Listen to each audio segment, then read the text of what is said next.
Assalamualaikum warahmatullahi wabarakatuh, dan salam sejahtera untuk semuanya.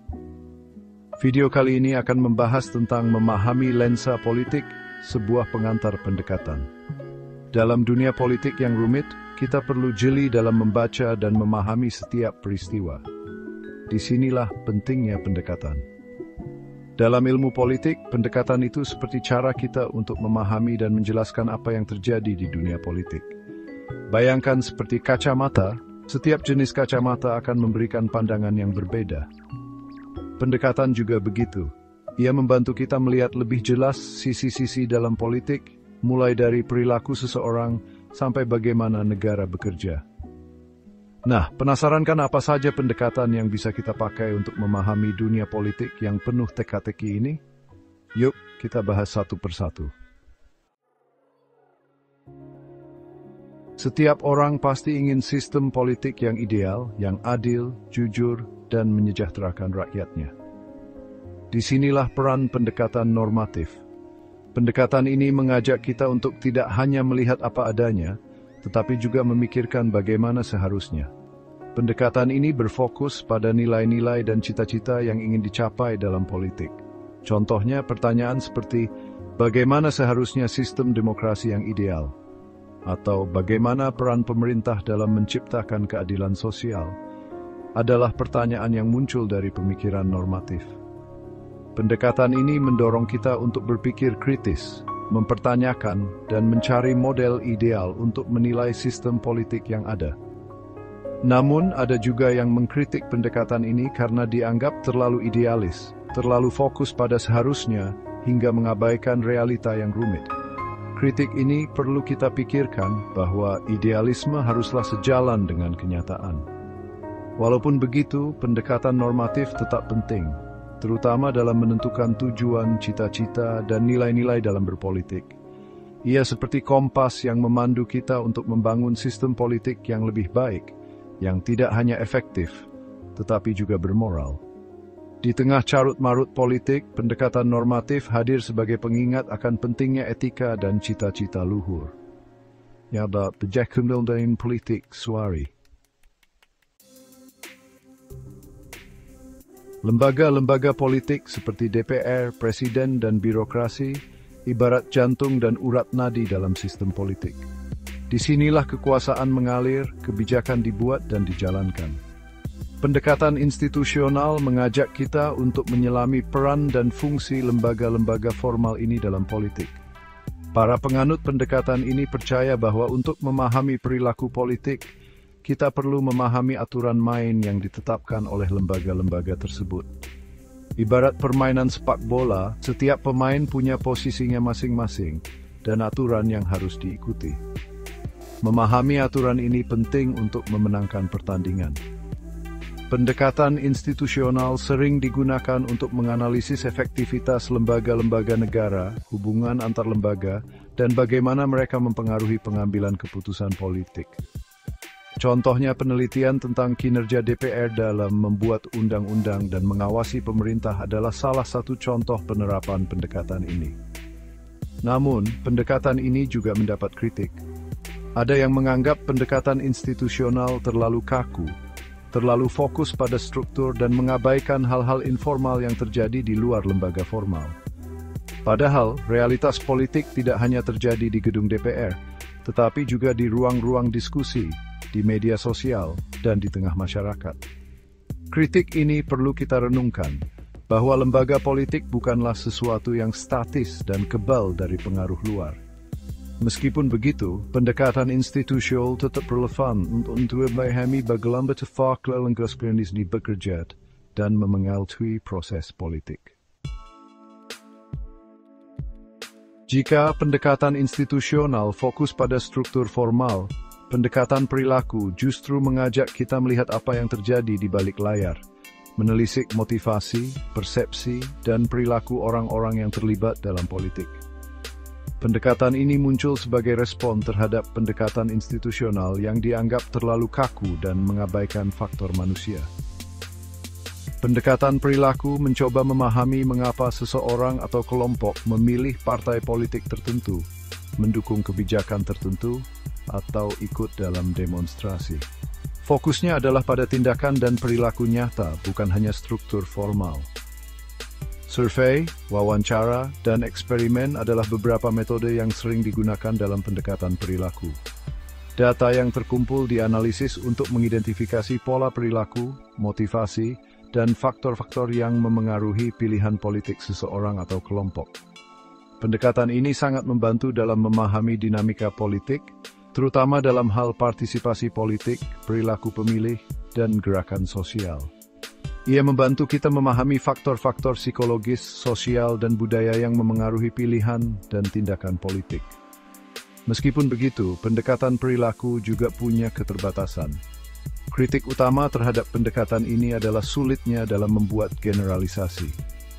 Perilaku politik individu atau kelompok sangat kompleks dan dipengaruhi oleh banyak faktor, sehingga sulit untuk membuat kesimpulan umum yang berlaku di semua tempat dan waktu.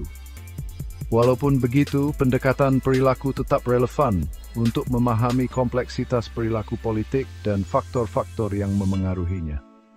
Ia mengingatkan kita bahwa politik bukan hanya tentang struktur dan lembaga, tetapi juga tentang manusia dengan segala kerumitannya.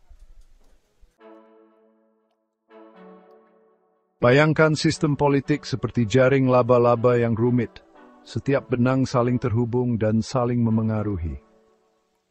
Disinilah letak inti dari pendekatan sistem, yang melihat politik sebagai sebuah sistem yang terdiri dari berbagai bagian yang saling berinteraksi. Pendekatan sistem mencoba memahami bagaimana interaksi antar bagian ini, seperti masyarakat, lembaga politik, partai politik, kelompok kepentingan, dan media massa, membentuk hasil dari sistem politik seperti kebijakan publik. Pendekatan ini menekankan pada hubungan sebab akibat dan saling ketergantungan antar bagian. Salah satu model yang terkenal dalam pendekatan sistem adalah model input-output yang dikembangkan oleh David Easton. Model ini menggambarkan bagaimana tuntutan dan dukungan dari masyarakat atau input diproses oleh sistem politik dan menghasilkan kebijakan publik atau output. Pendekatan sistem memberikan kerangka analisis yang komprehensif dalam memahami dinamika politik. Ia membantu kita melihat gambaran besar dan memahami bagaimana berbagai faktor saling terkait dan mengaruhi proses politik. Meskipun begitu, pendekatan sistem juga punya kelemahan. Kritik utama terhadap pendekatan ini adalah terlalu abstrak. Model-model sistem seringkali dianggap terlalu menyederhanakan realitas politik yang rumit dan dinamis. Walaupun begitu, pendekatan sistem tetap relevan untuk memahami kompleksitas interaksi antar komponen dalam sistem politik. Ia mengingatkan kita bahwa setiap fenomena politik tidaklah berdiri sendiri, tetapi merupakan bagian dari jaring-jaring pengaruh yang lebih luas. Seperti tubuh manusia yang terdiri dari berbagai organ dengan fungsi masing-masing, pendekatan struktural fungsional memandang sistem politik sebagai kumpulan struktur yang saling terkait dan menjalankan fungsi tertentu untuk menjaga kelangsungan sistem. Pendekatan ini berfokus pada pertanyaan, apa fungsi struktur ini? Dan bagaimana struktur ini berkontribusi pada stabilitas sistem? Ia berasumsi bahwa setiap struktur politik memiliki peran penting dalam menjaga keseimbangan dan keteraturan sistem. Misalnya, partai politik dianggap berfungsi untuk menyalurkan aspirasi masyarakat. DPR berfungsi untuk membuat undang-undang, dan Presiden berfungsi untuk menjalankan pemerintahan. Semua struktur ini bekerja sama untuk mencapai tujuan bersama, yaitu menjaga stabilitas dan ketertiban sistem politik. Pendekatan struktural fungsional memberikan kerangka analisis yang berguna untuk memahami bagaimana sistem politik menjaga stabilitas dan keteraturan.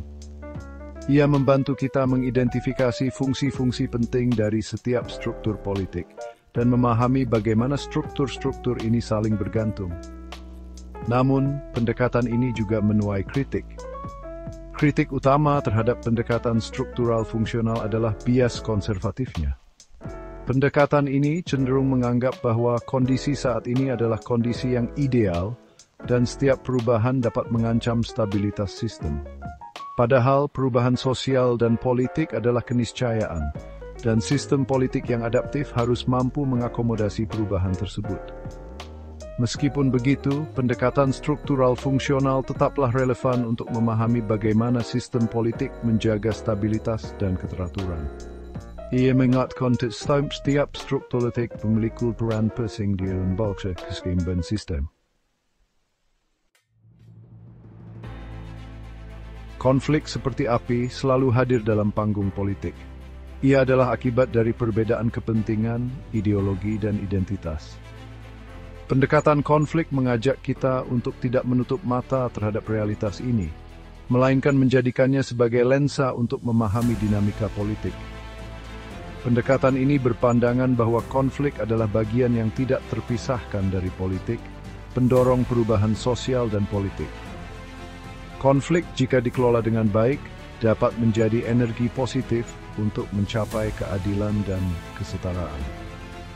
Penganut pendekatan konflik percaya bahwa masyarakat terbagi dalam berbagai kelompok dengan kepentingan yang berbeda, dan bahwa politik adalah arena perebutan sumber daya dan kekuasaan antar kelompok ini. Konflik muncul ketika ada ketidakadilan dalam akses terhadap sumber daya dan kekuasaan, dan penyelesaian konflik terjadi ketika terjadi distribusi sumber daya dan kekuasaan yang lebih adil. Pendekatan konflik memberikan kerangka analisis yang penting untuk memahami akar permasalahan dalam masyarakat, terutama yang terkait dengan kesenjangan sosial, diskriminasi, dan ketidakadilan. Ia membantu kita mengidentifikasi kelompok-kelompok yang terpinggirkan dan memahami dinamika konflik yang terjadi. Meskipun demikian, pendekatan konflik juga punya batasan. Kritik utama terhadap pendekatan ini adalah fokusnya yang berlebihan pada konflik. Pendekatan ini cenderung mengabaikan aspek kerjasama dan konsensus dalam politik, padahal keduanya juga sama pentingnya dalam menjaga stabilitas dan ketertiban. Walaupun begitu, pendekatan konflik tetaplah relevan untuk memahami dinamika politik, terutama dalam konteks perebutan sumber daya dan kekuasaan. Ia mengingatkan kita bahwa konflik adalah bagian tak terpisahkan dari politik dan dapat menjadi motor penggerak perubahan sosial. Manusia adalah makhluk rasional, selalu mempertimbangkan untung rugi dalam setiap tindakannya. Prinsip inilah yang melandasi pendekatan pilihan rasional dalam ilmu politik. Pendekatan ini memandang individu sebagai aktor rasional yang selalu berusaha memaksimalkan keuntungan dan meminimalisir kerugian dalam setiap pilihan politiknya. Pendekatan ini banyak digunakan untuk menganalisis perilaku pemilih, perilaku politisi, dan proses pengambilan keputusan politik. Misalnya, dalam konteks pemilihan umum, pendekatan pilihan rasional dapat menjelaskan mengapa seseorang memilih calon tertentu berdasarkan pertimbangan rasional, seperti program kerja, rekam jejak, atau kedekatan ideologi. Pendekatan pilihan rasional memberikan kerangka analisis yang logis dan mudah dipahami dalam mengkaji perilaku politik.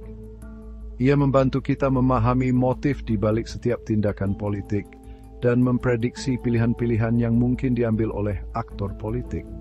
Meskipun demikian, pendekatan ini juga menuai kritik. Kritik utama terhadap pendekatan pilihan rasional adalah asumsinya yang terlalu menyederhanakan kompleksitas manusia. Dalam kenyataannya, manusia tidak selalu bertindak rasional. Faktor emosional, nilai-nilai, dan norma sosial juga memengaruhi pilihan politik individu. Walaupun begitu, pendekatan pilihan rasional tetaplah relevan untuk memahami logika di balik keputusan-keputusan politik. Iltet twinord satsing bis at boom sold as factum dat boom titigrifting do jas will their basic bond.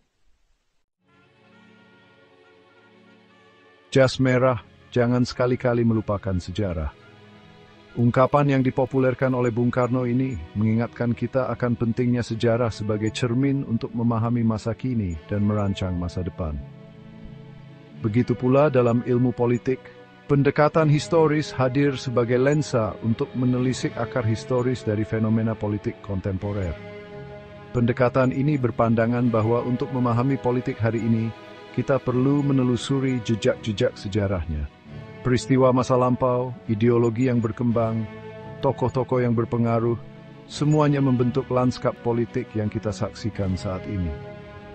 Misalnya, untuk memahami sistem demokrasi yang kita anut saat ini, kita perlu menelusuri sejarah panjang perjuangan demokrasi di Indonesia, mulai dari masa pergerakan nasional hingga reformasi. Pendekatan historis membantu kita memahami konteks, dinamika, dan tantangan dalam membangun demokrasi di Indonesia. Pendekatan historis memberikan kedalaman analisis yang penting dalam memahami fenomena politik. Ia membantu kita menarik benang merah antara masa lalu, masa kini, dan masa depan, serta memahami bagaimana sejarah membentuk dan dipengaruhi oleh dinamika politik. Meskipun demikian, pendekatan historis juga memiliki keterbatasan. Kritik utama terhadap pendekatan ini adalah subjektivitasnya. Interpretasi terhadap sejarah dapat berbeda-beda tergantung pada sudut pandang dan kepentingan sejarawan. Walaupun begitu, pendekatan historis tetaplah relevan untuk memahami politik secara lebih holistik. Ia mengingatkan kita bahwa politik bukanlah peristiwa yang terjadi begitu saja, melainkan produk dari proses sejarah yang panjang dan kompleks. Demikianlah penjelajahan kita menelusuri berbagai pendekatan dalam ilmu politik. Setiap pendekatan, layaknya kepingan puzzle, memberikan perspektif unik dalam memahami kompleksitas panggung politik. Pendekatan dalam ilmu politik memberikan berbagai perspektif untuk memahami fenomena politik yang kompleks. Setiap pendekatan memiliki fokus, kelebihan, dan kekurangan masing-masing. Ada yang menitik beratkan pada struktur, ada yang menekankan pada perilaku, ada pula yang menelusuri jejak sejarah. Tidak ada satu pendekatan yang sempurna yang mampu menjawab semua pertanyaan tentang politik. Oleh karena itu, penting bagi kita untuk bersikap kritis dan terbuka dalam menggunakan berbagai pendekatan ini. Kombinasi pendekatan seringkali diperlukan untuk mendapatkan analisis yang lebih komprehensif, karena politik adalah bidang yang multidimensional dan dinamis.